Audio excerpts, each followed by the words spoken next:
તો અમદાવાદમાં ભારે વરસાદને કારણે વેપારીઓને વ્યાપક નુકસાન પહોંચ્યું છે અને વેપારીઓને નુકસાનીની સહાય ચૂકવવામાં આવશે।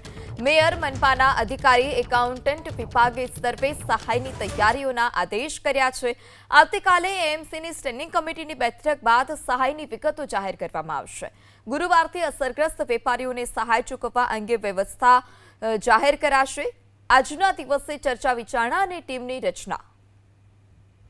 સરકારે જે રીતે સુરતના અંદર જાહેરાત કરવામાં આવી છે, જે લોકોને વરસાદની અંદર જે નુકસાન થયું છે એ નુકસાનની સરભર કરી ના શકે, પણ જે કંઈ સહાયતા મળશે અને નગરજનોને એના માટે શું આર્થિક સહાય મળે એ માટેનું એક રાજ્ય સરકારે જે પેકેજ જાહેર કર્યું છે, અને રાજ્ય સરકારનો પહેલાં તો આભાર માનીશું કે રાજ્ય સરકારે અમદાવાદની નગરજનો માટે આ વ્યવસ્થા કરી છે। અને અમદાવાદ મહાનગર પણ આ જ પેટર્ન પ્રમાણે જે સુરતની અંદર મહાનગર દ્વારા જે કરવામાં આવ્યું છે એ જ પેટર્નથી કરવા માટે મને કમિશનરશ્રી અને અમારા એકાઉન્ટ વિભાગ અને ટેક્સ વિભાગ જોડે ચર્ચા વિચારણા કરી આવતીકાલે આ વિષય ઉપર નિર્ણય કરવામાં આવશે અને નિર્ણય કરી પ્રજાની વચ્ચે મૂકીશું।